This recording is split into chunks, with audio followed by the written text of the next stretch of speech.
out of 37 remarkable candidates, only 22 will advance to the next round. That's right, we have our top 22 after a tie in the final scoring.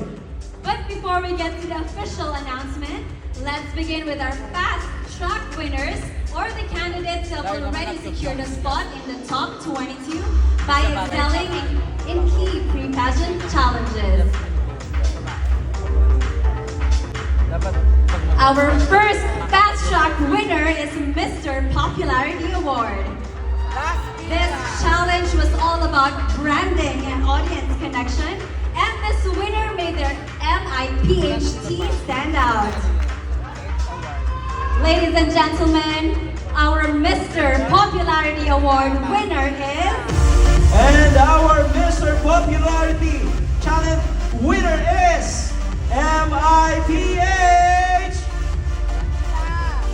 33 Ron Carlos Cruz, Santa Maria, Bulacan. Hello MIPH 33.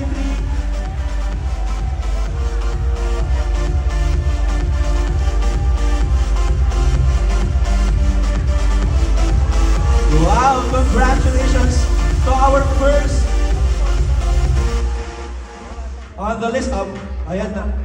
Yan, makakasama muna namin ikaw dito. Pero kumusta ka ngayong gabi, Ron?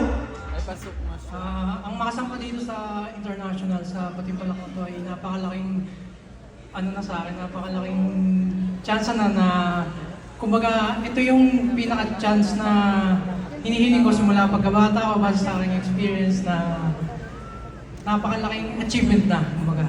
Thank you so much. Pero hindi pa yun yung question mo talaga, Ron. Sorry. Ito pa lang yung tanong. Are you ready? Yes. What is the most rewarding part about being a professional model and endorser?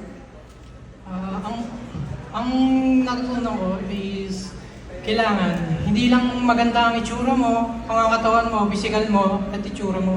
Kailangan, pati rin ang puso mo. Yun ang nagsisilbing lakas at panindigan, hindi lang sa isip, sa gawa, pati na rin sa salita. Maraming salamat po. Wow, thank you so much MIPH 33 Ron Carlos Cruz, Santa Maria, Bulacan. Maraming salamat sa iyo. We also have the Mr. Bohemian Award, awarded to the candidate who stood out in the Bohemian Project Challenge, showcasing creative direction, strong visuals, and authenticity. And our Mr. Bohemian is MIPH 7 Kyle Geroca, Cagayan Province.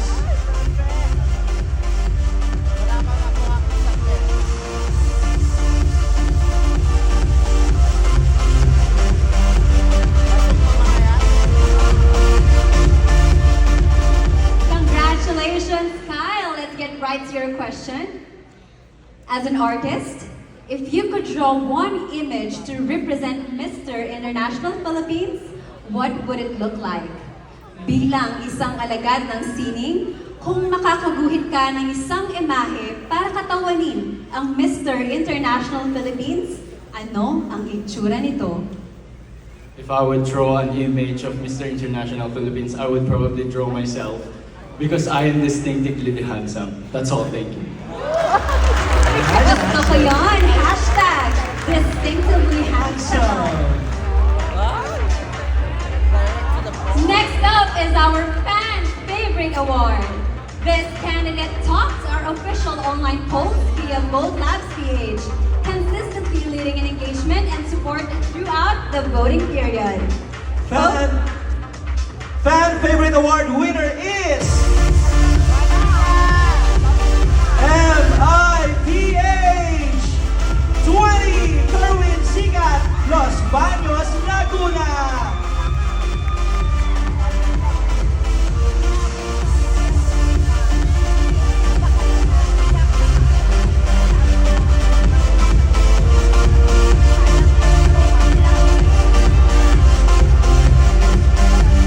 Congratulations for being part of the top 22. Here is your question.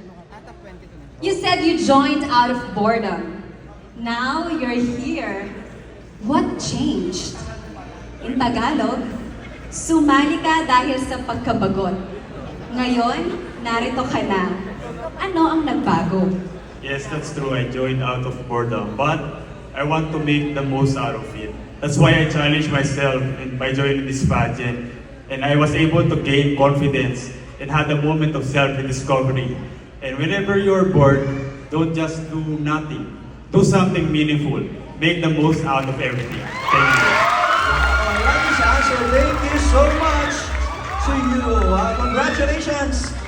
And finally, the People's Choice Awards. These awards go to the candidates who captured massive support online, proving that their charm and presence resonated with audiences everywhere. And our winners for this award, MIPH 18, Simon Joseph Javier Las Piñas City.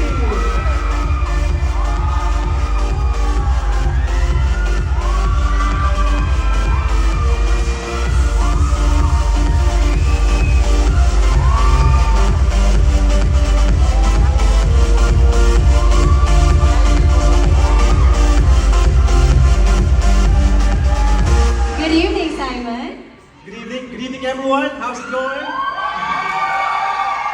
Simon, as an influencer with over 13 million followers, how do you keep your energy high and your feet on the ground?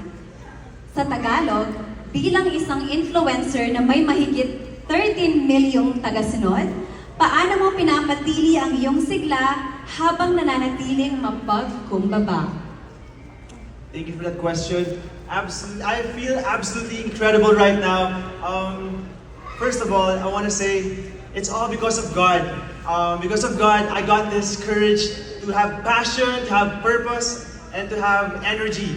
I am known on social media as Mr. Energy because I love what I do. I love making people happy, and I will always stay humble, stay unique, and stay true to myself, just being the best version of myself.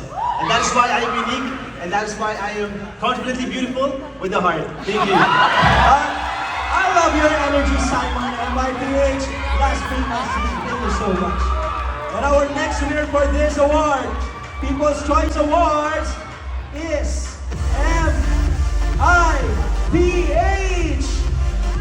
MIPH 1, Lee Mark Alvuro Albay.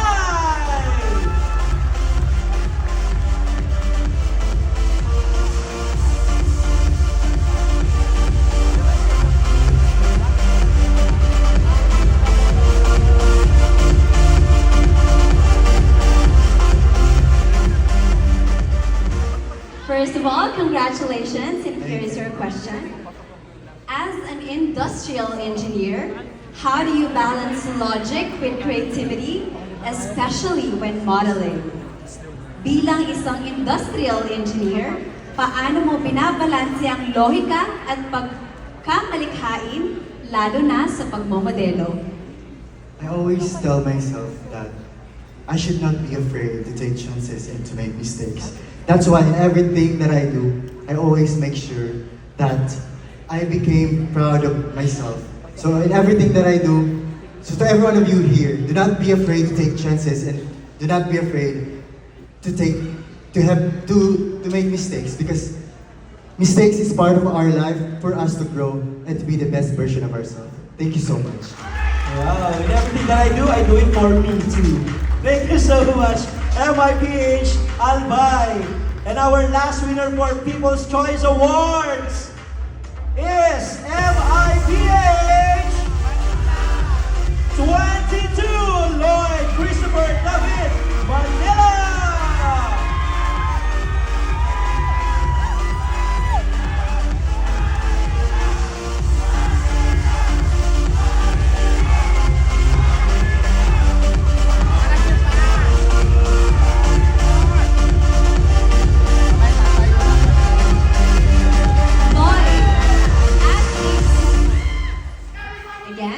As a TV personality, how do you handle fame while staying authentic?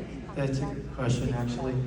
By staying grounded in my truth, my story, and my purpose, My journey here in Mr. International Philippines has always been rooted in purpose. And that is to advocate for what I really believe in, which is mental health. That I wanted to be a living testament to everyone that despite you having mental illness, you can still win and achieve something in life. You know, I always think that fame will always fade, but my purpose is my legacy. And it is my story and my intention that sets me apart and makes me distinctively handsome, Mr. International.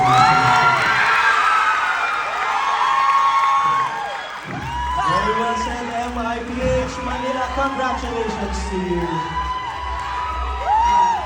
Thank you so much.